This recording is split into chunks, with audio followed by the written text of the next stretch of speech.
sua vida está sendo impactada pelos problemas familiares. Eu sou Solange Baroncelli, sou fisioterapeuta e consteladora familiar e trago clareza para você solucionar seus conflitos familiares, financeiros e profissionais, construindo uma vida próspera e relações com amor e sucesso. Tudo na nossa vida há que haver uma ordem. E Bert Hellinger, que é o pai das constelações familiares, diz que mesmo sendo amor, o amor em desordem é um amor que diminui, é um amor que adoece. O amor em ordem é um amor que engrandece, aumenta, prospera. E é sobre isso que nós vamos falar hoje, das esferas do eu, das esferas do relacionamento, das esferas profissional. Porque nesse contexto nós mantemos a ordem para que nós possamos crescer individualmente, a gente cresce nos relacionamentos, então a gente pode crescer profissionalmente.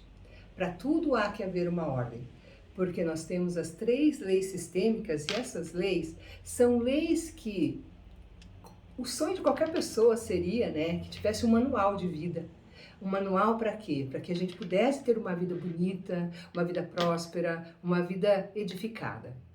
E esse manual existe mesmo, gente. São as 3 leis sistêmicas. E quando a gente vai buscando colocar essas leis em ordem, em vigência na nossa vida, a gente vai percebendo que a nossa vida vai mudando totalmente, entrando em conexão, entrando em prosperidade.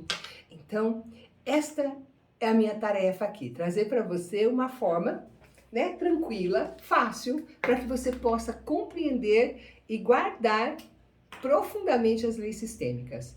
Por que isso, Sol? Porque esse é o manual de vida que eu sempre falei e que eu estou falando aqui. Então, nós temos 3 esferas na vida. A esfera do eu. O que é a esfera do eu, Sol? É a primeira esfera. Então, como eu falei, nós temos que estar em ordem. Começamos a ordem como?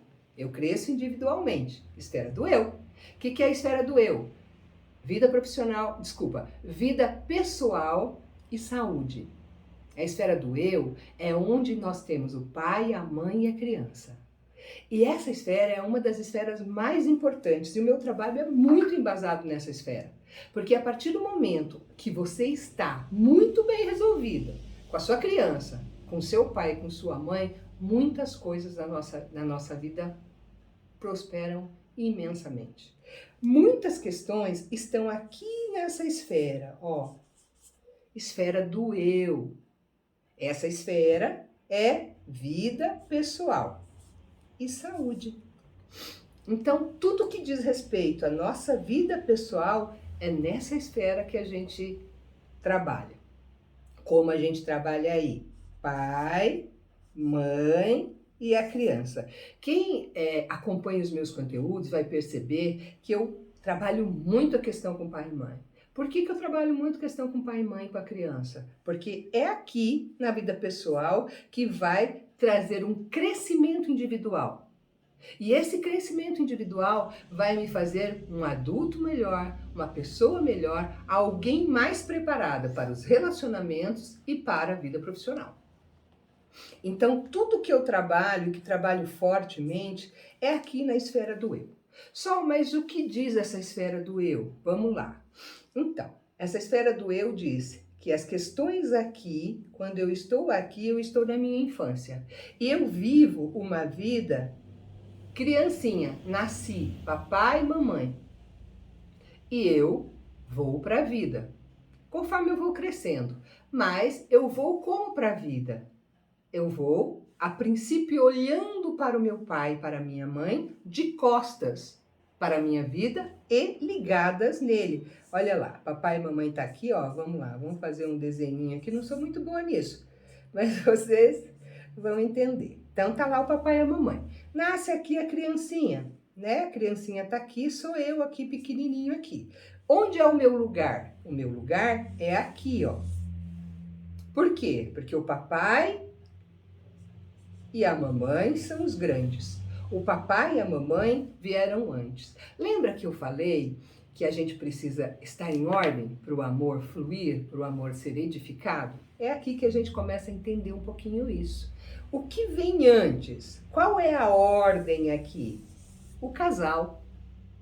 Então, quando a gente começa a edificar uma família, a gente começa com o casal. O casal precede os filhos. Por isso, o casal é prioridade. Depois, então, a prioridade passa a ser a minha vida. Mas enquanto pai e mãe, a prioridade é o casal.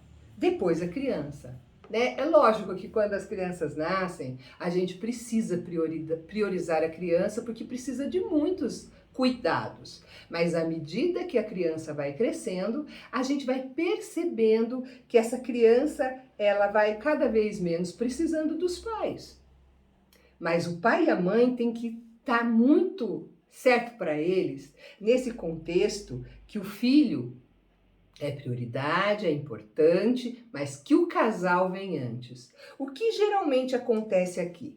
A mamãe se volta muito para a criança e esquece o pai. Então o pai fica o quê? Excluído. A criança fica sendo a fonte de toda a atenção da vida da mãe. E a mãe simplesmente exclui o pai, esquece o pai. Por um tempo isso é comum? Sim, porque a criança precisa de muita atenção, nos primeiros dias de vida, nos primeiros meses. O pai e a mãe precisam ser adultos para entender que essa criança vai precisar de um pouco mais de atenção. Só que com o tempo isso vai sendo cada vez mais. O pai e a mãe vai ter que entender, principalmente a mãe, que é muito importante o casal, que o casal é prioridade, que para ter um filho precisa ter um casal. Sem ter o casal, não há filhos. Então, a prioridade é sempre o casal. Então, a ordem começa aqui, ó, o casal, depois os filhos. Só que o que a gente faz? A gente percebe, como criança, as questões dos nossos pais e cria-se uma tensão no casal. Uma tensão que puxa os filhos para fazer por eles. Isso sem a gente falar de tudo que veio antes aqui. Existe uma lealdade sistêmica que existe aqui porque tudo que veio antes pertence. Então, as 3 leis estão aqui ditas, que são o pertencimento, a hierarquia ou ordem e o equilíbrio de trocas. O pertencimento é todos e tudo que veio antes nessa família tem direito a pertencer. E se algo não pertence, é compensado de alguma maneira. Então, foi excluído o pai ali, alguém vai compensar. E só foi excluído aqui? Não, bem provavelmente não. Bem provavelmente isso veio de antes, lá atrás. E eu estou fazendo o quê? Eu estou simplesmente seguindo o mesmo destino dos que vieram antes. Por quê? Porque o pai lá atrás também foi excluído, porque a avó, a bisavó, a tataravó, elas fizeram o quê? Deram atenção para a criança. E, gente, isso eu estou falando de uma dinâmica só, mas aqui são muitas dinâmicas, tá? Então, elas deram mais atenção para os filhos, ou elas tiveram que fazer algo aqui e excluiu aqui. Qual outra forma de excluir pai, Sol? Ó, o filho só chega ao pai pela mão da mãe. De novo, o filho só chega ao pai pela mão da mãe. Então, a mamãe que vai direcionar esse filho para o papai, porque ele nasce na esfera da mãe. Tá lá na barriguinha da mãe, ele nasce, fica na esfera da mãe e só então ele vai para a esfera do pai. O filho homem vai para a esfera do pai e fica lá. A filha mulher, ela vai, toma o pai e volta para a esfera da mãe. É diferente, porque o homem, o menino, precisa tomar o masculino. A menina precisa tomar o feminino. Só, e se acontecer do menino ir para a esfera do pai e nem ir de repente, sei lá, o pai e a mãe são separados, ou a mãe tem questões com esse pai, e a mãe fala mal do pai, a mãe faz um tipo de alienação parental, ou a mãe faz queixas, muitas queixas das questões dela com esse pai. E o que acontece aí com esse filho? Esse filho não vai para a esfera do pai, ele fica só na esfera da mãe. E isso é legal para um menino? Não, né, gente? Por quê? Porque o menino, na esfera da mãe, ele despolariza, ele fica no feminino.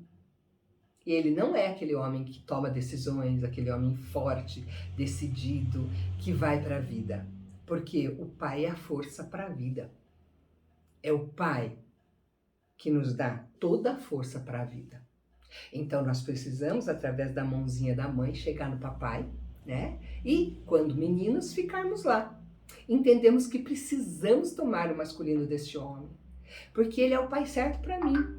E não importa o que tenha acontecido, não importa o que aconteceu entre o casal, o que é entre o casal é do casal. O que é do casal diz respeito só ao casal, porque o casal é grande. Filhos não podem vir aqui resolver questões de pai e mãe. Mas vocês lembram que no começo do vídeo eu falei que cria-se uma tensão quando há uma questão entre o pai e a mãe, e essa tensão faz com que o filho se volte e vá ali, às vezes aqui no meio, ou às vezes excluindo e tomando lugar.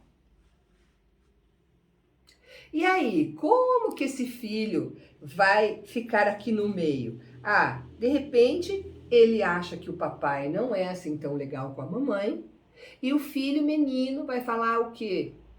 Vai falar o quê? Como ele é menino, mamãe pode deixar, o papai não cuida de você, mas eu cuido. E aí esse menino, ele vai tentar fazer pela mamãe.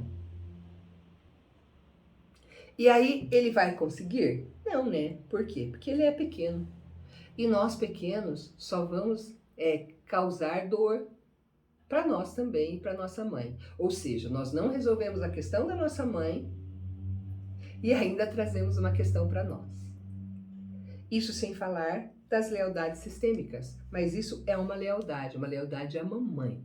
Então eu fiquei leal à mamãe e eu excluí o meu pai. Por quê? Porque o meu pai não era tão legal assim, porque a mamãe contou, ou porque a família da mamãe contou, ou porque a vovó falou, ou porque eu não sei o que possa ter acontecido aqui que trouxe essa compreensão para a criança. Mas a criança toma decisões desde muito cedo. E aí ela vai lá e tenta fazer por essa mãe. Exemplos: o pai que trai a mãe. O filho, muitas vezes, vai fazer o quê? O filho fica muito chateado com esse pai. E ele vai fazer o quê? Ele vai fazer por essa mãe. Ele vai cada vez mais ficar perto dela. Ou, às vezes, essa própria mãe vai puxar o filho para perto dela, e quando ela puxa esse filho, ele se torna o companheiro invisível dessa mãe. E quando ele torna-se o companheiro invisível dessa mãe, esse pai fica excluído. Bert Hellinger diz: o dinheiro tem a face do pai, o sucesso tem a face da mãe. No caso desse menino, que eu estou citando aqui, nesse caso, ele não tomou nem a mãe nem o pai. E eu vou explicar já o que é tomar, ok? O que? Ele não está no lugar dele. Ele não está no lugar de filho, ele não está no lugar de pequeno. Onde ele está? Ele está aqui fazendo pelos grandes, tentando ajudar a mãe a viver a vida dela, achando que ele pode fazer melhor que o pai, achando que ele pode fazer melhor que a mãe. E quando nós achamos que podemos fazer melhor que o nosso pai, melhor que a nossa mãe, nós entramos numa coisa que se chama arrogância sistêmica. E essa arrogância sistêmica me traz um espaço de impedimento de receber. Por quê? Porque eu simplesmente estou invertendo as ordens. Lembra que nós falamos que mesmo para se ter amor, tem que se ter ordem? E aqui a ordem foi simplesmente esquecida, deixado de lado. E tem mais uma lei aqui que foi esquecida também, que é o pertencimento. Por quê? Quando eu excluo meu pai, quando eu acho que o meu pai não é tão legal assim, quando eu acho que o meu pai não está fazendo bem para minha mãe, quando eu acho que o meu pai errou, eu excluí ele. E aí, a segunda lei foi esquecida. Então, já tivemos duas violações de ordem, de leis, né, das ordens do amor. A primeira, que é o pertencimento, ou seja, excluir meu pai e tô lá como companheiro da minha mãe. E a segunda, que é a ordem, a hierarquia, ou seja, sou o pequeno e estou lá fazendo por um grande.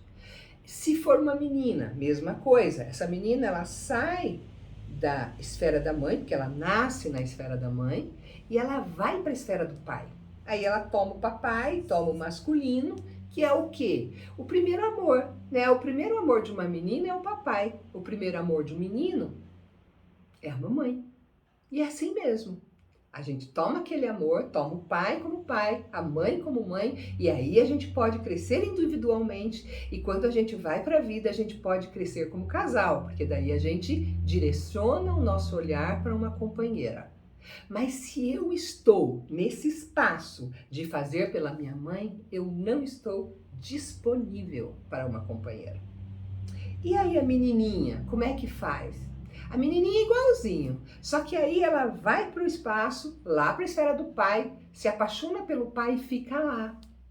Ela fica lá com o pai, ela não volta a tomar o feminino na mãe. Ela não volta, ela simplesmente fica lá na esfera do pai. E aí esse homem se torna o grande amor da vida dela. E aí o nome disso é filhinhos de papai e filhinhas, filhinhos de mamãe e filhinhas de papai. E aí o que acontece aqui? Essa menina, ela não volta para a esfera da mãe, ela rivaliza com a mãe. É como se a mãe fosse a rival dela. E daí nós temos um movimento de amor interrompido em direção à mãe. Ela não vai para a esfera da mãe, e a mãe é conexão, a mãe é afeto, a mãe é relacionamento. E daí como é que seriam os relacionamentos, as conexões na vida dessa menina? Bem complicado. Por quê? Porque ao crescer e ir para a vida, ela jamais vai conseguir encontrar alguém tão maravilhoso igual o pai dela. E aí? Ela não tem conexão com a mãe dela. E daí? As relações estão complicadas, a conexão afetiva está complicada e tudo isso começa a cair, a desmoronar na vida dela. Porque ela tem um marido, mas não dá certo, tem outro, não dá certo. Por quê? Porque na verdade ela busca um pai e não um marido. Porque o companheiro invisível ela já tem. E o menino, mesma coisa, ele vai para a vida e vai buscar o quê? Uma mãe, porque companheira invisível ele já tem.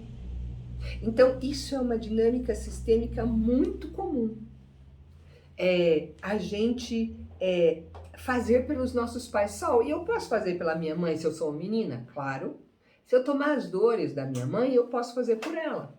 Se eu tomar as dores do meu pai, eu posso fazer por ele. Mas se eu tomar as dores da minha mãe, eu fico lá, filhinha da mamãe. E fico com a mamãe e excluo o meu pai. E como é que seria os meus relacionamentos com homens? Imagina como é que seria. Se o homem, para ela, é algo que não é legal. Porque por lealdade à mãe, ela fica simplesmente contra homens, porque ela excluiu o pai dela. Então, e isso pode acontecer com o menino também. Então, quando nós nos relacionamos de forma equivocada, ou seja, saímos do nosso lugar e vamos lá fazer pelo outro, pelos grandes, nós não estamos no nosso caminho de vida. Nós não estamos crescendo. E aí, violando essas leis sistêmicas, a vida começa a complicar. Por um tempo parece que dá tudo certo. Mas daí, quando a gente fica adulto, ao invés da gente ir para a nossa vida, ou seja, a gente começa a crescer, né? 14, 15, 16 anos a gente começa a se individuar, a gente começa a olhar para nós, né? E aí a gente para de olhar para os pais. A gente começa a olhar para a nossa vida, para nós mesmos, nos individuando com 14, 15, 16. Aí a gente cresce, vai se tornando um indivíduo, indo para a vida, 20 anos, 25, a gente vai para a vida sem olhar para trás, olhando para a vida. Agora, se eu estou presa a questões dos meus ancestrais, do meu pai e da minha mãe, eu estou olhando para eles e não para a minha vida. E daí começam os emaranhamentos, ou seja, vamos dizer, essa confusão, como se fosse um novelo de lã, tudo emaranhado, tudo bagunçado, e eu não consigo ir para a vida. Por isso que eu digo que quando a gente domina as 3 leis sistêmicas, a gente domina o manual da vida. Só, e aí, como é que é o equilíbrio? Entre pai e mãe e a gente, que é pequeno, não pode ter troca. A troca só se dá quando somos de igual para igual com alguém. Ou seja, com o nosso parceiro, somos de igual para igual, tem que ter equilíbrio de trocas. Amizades, sociedades, todo outro tipo de relações, a gente pode ter equilíbrios de troca. Agora, quando é nossos pais, avós, bisavós e todos que vieram antes, que são os grandes, não pode ter equilíbrio de troca com o pai. Por quê? Porque o pai e a mãe nos deram a vida. E a vida é algo muito grandioso. Isso não tem como pagar. Mesmo que a gente acha, mesmo que a gente queira pagar, a gente não vai poder nunca. E como que a gente paga isso aqui, Sol? A gente paga isso indo para a vida e sendo o sucesso da nossa família. Porque no contexto sistêmico, nós somos o sucesso da nossa família quando a gente vai para a vida, tem os nossos filhos e prospera essa família. Então nós precisamos ir para a vida e prosperar a família. E quando estamos presos aos ancestrais, presos a pai, presos à mãe, a gente não consegue fazer por nós. A gente não consegue olhar para a nossa vida. A gente não consegue ir adiante, a gente não consegue ter a nossa casa. E aí começam os grandes conflitos familiares. Por quê? Porque eu cresci e fico aqui na casa do meu pai, na casa da minha mãe. Só que eu fico na casa da minha mãe querendo ser grande. Eu fico na casa da minha mãe achando que eu tenho todos os direitos lá. E eu não tenho mais direito nenhum, porque nesse momento eu tinha que ir para a minha vida e cuidar de mim. E não estar lá. Então, o que acontece com a maioria das pessoas que ficam em casa e passa da hora de ficar em casa? Começa a virar um grande conflito. A gente tem um ensinamento que diz: perto dos pais não crescemos, permanecemos crianças.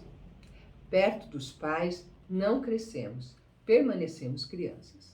E nós, para ficarmos adultos, precisamos crescer. Só, mas daí, não deu nada certo, eu não cresci, nada disso aconteceu, fiquei lá fazendo por eles, e agora? Agora os conflitos começam a acontecer. Mas daí eu vou e encontro formas de resolver essas questões. E é sobre esse o meu trabalho. A gente encontrar formas, soluções, para que a gente possa então sair desse lugar de dependência, desse lugar de achar que tem que ser do meu jeito, desse lugar de brigar com a minha mãe, de brigar com meu pai, desse lugar de querer que seja da minha forma. Por quê? Porque, na verdade, o jeito que eles são é o jeito certo. Só que eu preciso ser adulta e ir para a minha vida e cuidar do que eu preciso cuidar. E não fazer por eles. E aí, se eu fico lá na minha casa, o que eu vou ficar? Tá, eu tô adulto, tô mimado, porque eu fiquei lá na casa do pai e da mãe, e aí vou querer ainda que as coisas sejam da minha forma. Da tua forma e na sua casa. Na casa deles é da forma deles. E isso as pessoas ainda não entenderam. Que precisamos crescer, ter o nosso dinheiro, ter a nossa... E aí, a gente cresce individualmente. Daí eu caso, né? Daí eu cresço nos relacionamentos. E daí? E daí eu cresço profissionalmente. Né? Cresço na família e cresço profissionalmente. Então, há uma ordem para isso também. E se eu ficar lá, preso na minha família de origem, fazendo por eles, o que vai acontecer? Eu não tenho força para ir para a vida. Por quê? Porque eu fico lá, discutindo com meu pai, achando que meu pai não é o pai bom para mim. Discutindo com a minha mãe, achando que a minha mãe não é a mãe certa para mim, que a minha mãe é... Coitadinha da minha mãe é muito... sei lá o que você acha da sua mãe. Você olha a sua mãe como pequena, invalida a sua mãe no olhar. Isso enfraquece os pais. E nos enfraquece também, porque quando nós invertemos ordens, a gente fica enfraquecido, porque nós só tomamos a força do pai e da mãe no nosso lugar. Como eu tomo essa força? É como assim, ó, o pai e a mãe são um canal de força.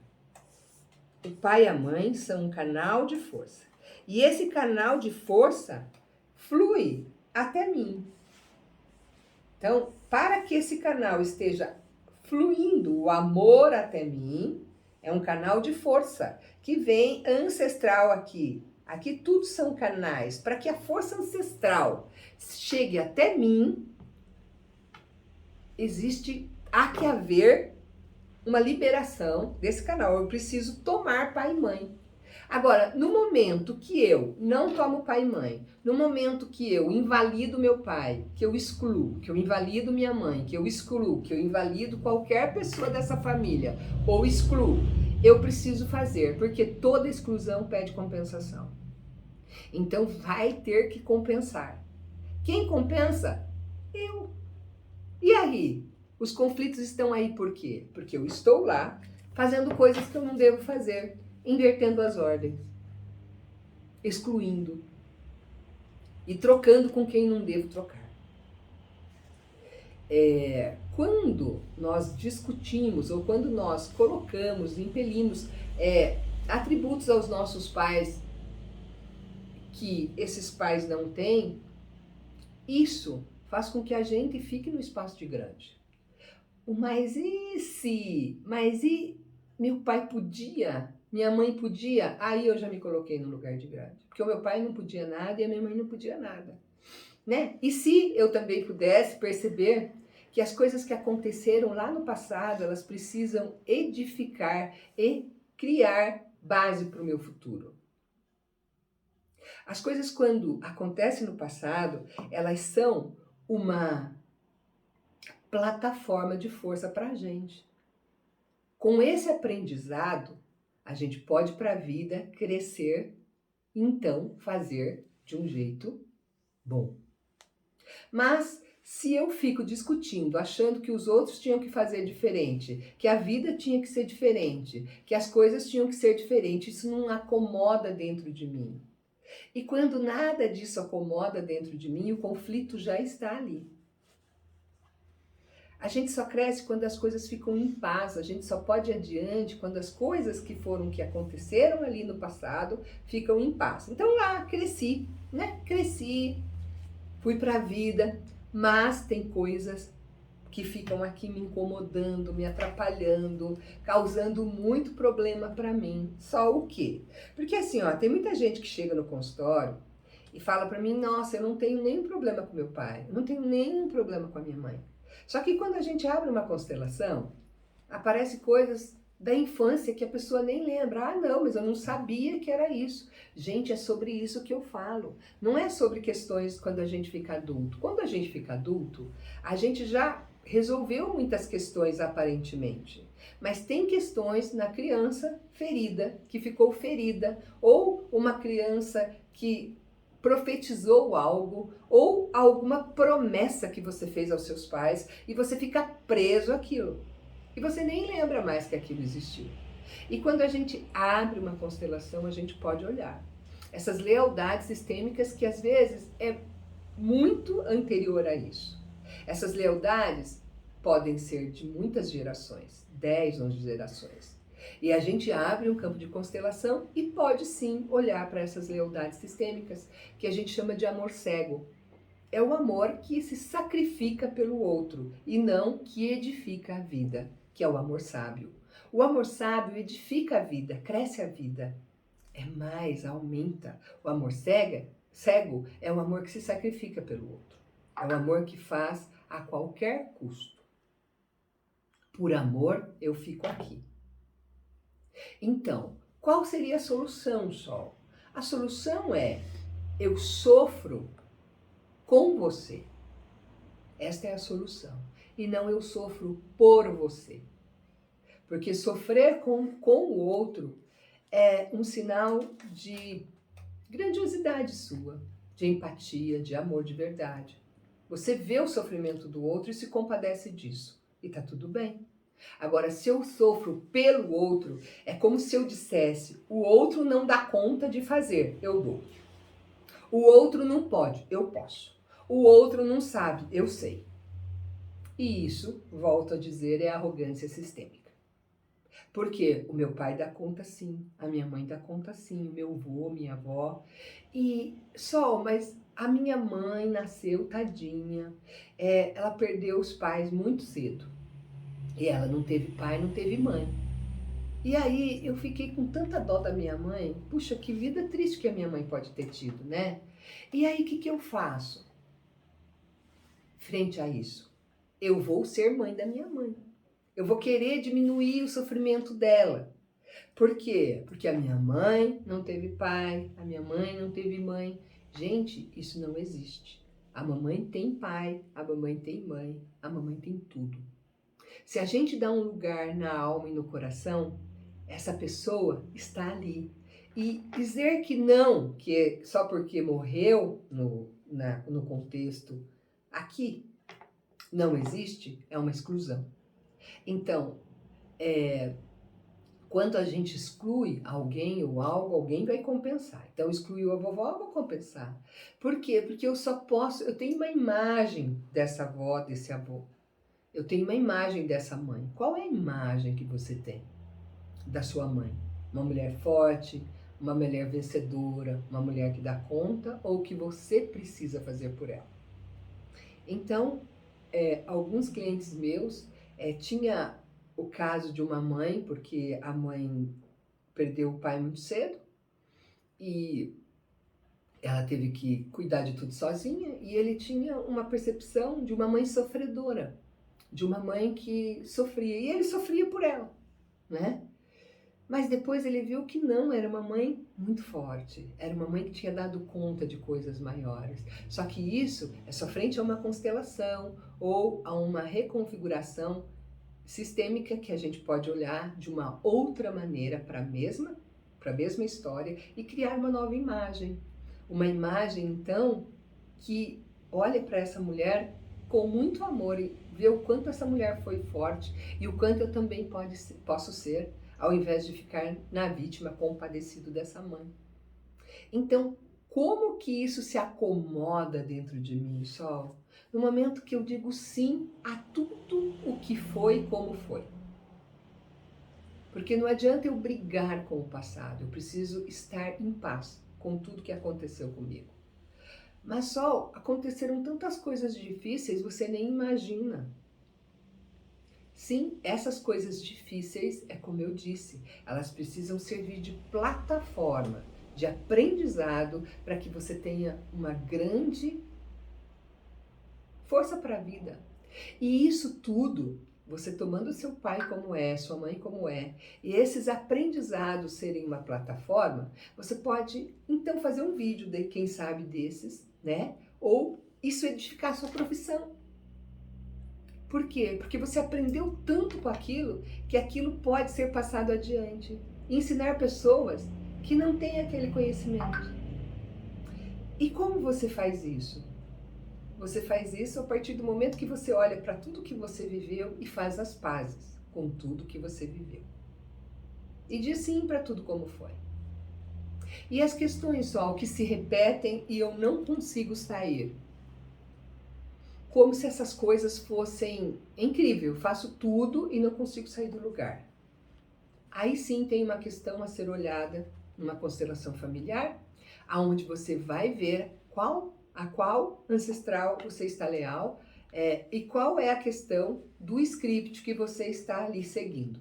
Porque toda família tem um script e nós seguimos esses scripts familiares. E eles só podem ser liberados no momento que a gente faz, então, uma intervenção, faz uma constelação ou resolve essas questões e olha para isso de uma outra maneira, criando uma nova imagem para então reprogramar todo esse script e poder então sair desse script.